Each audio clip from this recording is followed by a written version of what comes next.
Welcome back, everybody. It's now 6:13. Now, some people we spoke with say they do not trust HISD's state-appointed leadership with $4.4 billion.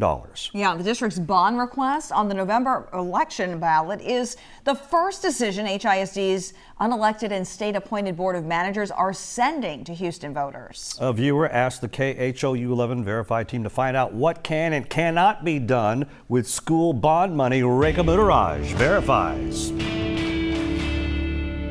That's an occurrence that almost happens every single day. School districts in the Houston area are looking for money to fund education upgrades and future projects by putting bonds on the ballot. It's too much money and we don't trust that it's going to get spent in the right way. The bond request getting the most attention is Houston Independent School District's record-setting request of $4.4 billion. A viewer turned to the KHOU 11 Verify team to clear up the confusion over how school bonds work and the roles the superintendent and the school board play. We went to our sources, including the Texas Association of School Boards, or TASB, the IRS, and various sections of the Texas law to find out. First question, can school bond money be spent out of state? Yes, it can. It's common for school districts to enter into contracts with vendors that are not based in Texas. However, when using school bond money, districts are accountable to the state and federal government. The IRS and the SEC have their own rules on how the money is tracked and reported. Next, can a superintendent spend school bond money without board approval?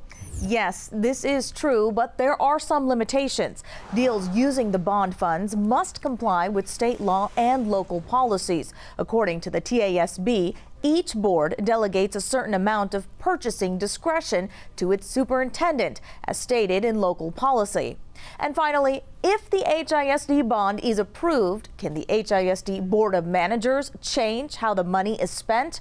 Because voters give their consent for the bond, there's very little wiggle room for the school board to make changes. So this needs context. According to the TASB, any changes the board makes have to be within the scope of what the voters approved. If money goes unused, there's another set of Texas laws that districts have to abide by. School districts don't get paid until they sell the bonds, a process that's also reviewed and signed off by the state attorney general's office.